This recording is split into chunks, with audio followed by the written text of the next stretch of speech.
बिस्मिल्लाहिर्रहमानिर्रहीम। अस्सलाम वालेकुम वरहमतुल्लाहि वबरकातुहू। आज की इस वीडियो में हम आपके लिए 11वीं जमात की उर्दू की जो किताब है तो उसका एक सबक जो ड्रामा है बेगम की बिल्ली वो लेकर आए हैं। और इसके मुसन्निफ़ हैं इम्तियाज़ अली ताज। और ये ड्रामा उनकी एक किताब है इम्तियाज़ अली ताज के यकबाबी ड्रामे, उससे माखूज है, उससे लिया गया है। सबसे पहले तारुफ मुसन्निफ़ है।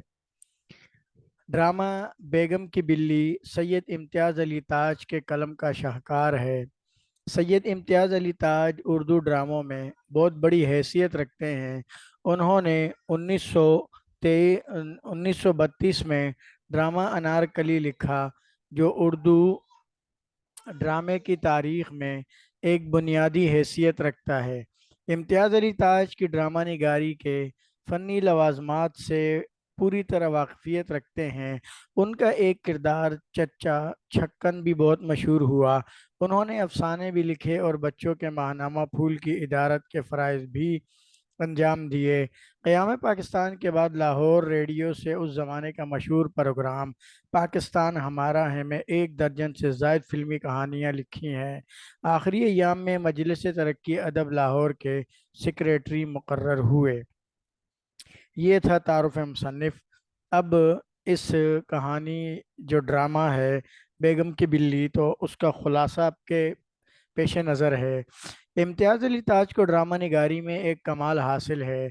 ये उनका एक मज़ाहिया ड्रामा है जिसमें एक साहब के घर की कहानी बयान की गई है, जो अपने घर में मौजूद एक बिल्ली से बहुत ज़्यादा तंग थे, लेकिन उस बिल्ली का वो कुछ कर नहीं सकते थे क्योंकि वो बिल्ली उनकी बेगम साहिबा की पाली हुई थी। इस बिल्ली की हरकतों से वो बहुत परेशान होते थे। उनके नाक में दम कर रखा था और उनके सारे काम बिगाड़ देती थी, चीज़ों को उलट पुलट करना, कभी उनके कमरे में गंदगी फैला देना।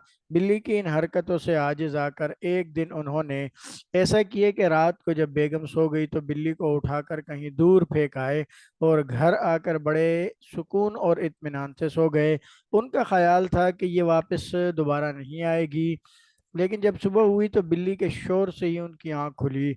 बाहर झांक कर देखा तो खिड़की के बाहर बिल्ली मियाँ मियाँ करती दिखाई दी। सुबह के वक्त घबराहट के आलम में जल्दी एक कपड़ा उसके मुंह पर बांध कर उसे कोयले की कोठड़ी में बंद कर दिया।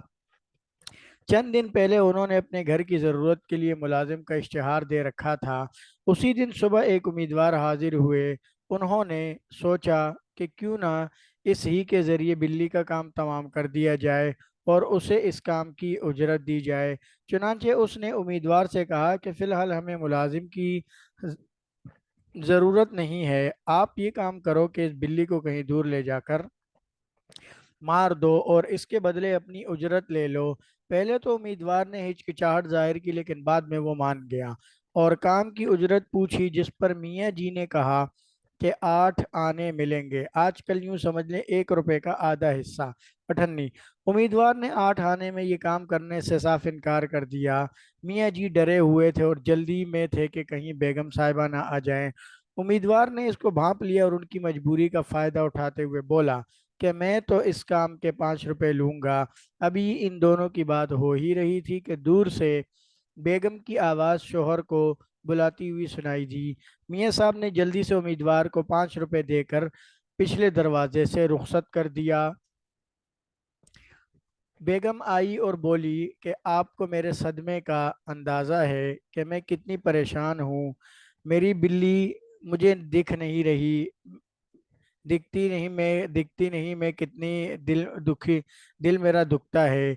मियाँ जी ने रिक्कत आमेज़ लहजे में कहा, अब ये भी खबर आई है कि हमारी बिल्ली एक कसाई की दुकान के सामने बैठी थी और उसे गाड़ी ने कुचल दिया और सड़क पर मरी हुई मिली, जिसका कीमा बन चुका था। जिस आदमी ने खबर दी है वो खुद इस के कीमे को समेट कर आया था। यह सुनकर बेगम धाड़े मार मार कर रोने लगी। मियाँ जी बेगम का दिल बहलाने की कोशिश करने लगे कि इतने में मियाँ जी के भाई घर में दाखिल हुए और भाभी को रोता देखकर परेशान हो गए। میاں جی نے حالات کو سنبھالنے کی کوشش کی اور یہ دیکھ کر کہ حالات بگڑتے جا رہے ہیں انہوں نے آخر کار ایک حربہ استعمال کرنا پڑا شاپنگ کا۔ بیگم کو 10 روپے کا نوٹ دے کر شاپنگ کے لیے رخصت کیا اور بھائی کو اس صورتحال کے بارے میں بتایا کہ کیسے انہوں نے اس امیدوار کو دے کر بلی سے جان چھڑانے کے لیے بھیجا۔ چھوٹے بھائی نے کہا کہ بھائی جان آپ نے کچھ اچھا نہیں کیا۔ اس پر میاں جی بولے 15 روپے میں اس سے اچھا سودا طے نہیں ہو سکتا تھا۔ کچھ ہی دیر گزری تھی کہ پھر سے بلی کی آواز آنے لگی اور ساتھ ہی بیگم صاحبہ خوشی خوشی گھر میں داخل ہوئی اور بولی کہ میں بنگلے سے نکل رہی تھی کہ سامنے ایک فرشتہ صفت آدمی دروازے پر ملا اور اس نے میرے غم کو ہلکا کر دیا۔ دیکھو تو یہ بالکل ویسی ہی بلی ہے جو میرے پاس تھی، بس تھوڑا سا رنگ کالا ہو گیا ہے۔ میاں جی نے پوچھا کہ تم نے کہیں وہ بلی لے تو نہیں لی؟ بیگم بولی کہ ہاں، جو 10 روپے تم نے دیے تھے اس کی وہ بلی خرید لی اور اسے ملازم بھی رکھ لیا۔ بیچارہ بال بچے دار ہے اور ایک اچھا انسان ہے۔ یہ سن کر دیور کی ہنسی نکل گئی۔ میاں جی کی نظر امیدوار پر پڑی تو اس نے بڑی گرم جوشی سے سلام کیا اور کہنے لگا کہ آپ نے تو ٹکا سا جواب دے دیا تھا، مگر بیگم صاحبہ کو اللہ خوش رکھے، ان کی مہربانی سے آپ کے قدموں میں جگہ نصیب ہوئی اور ایک اچھے گھرانے میں نوکری مل گئی۔ تو یہ تھا اس ڈرامے بلی بیگم کی بلی کا خلاصہ جو ہم نے آپ کے سامنے رکھ دیا۔ امید ہے کہ آپ ضرور اس سے فائدہ اٹھائیں گے اور دوسرے طلبہ سے بھی ضرور شیئر کریں اور چینل کو سبسکرائب کرنا نہ بھولیں تاکہ آنے والی ویڈیو آپ تک پہنچ سکے اور آپ اس سے فائدہ اٹھا سکیں۔ اگلی ویڈیو تک کے لیے اجازت دیجیے، دعا میں یاد رکھیے گا۔ اللہ حافظ۔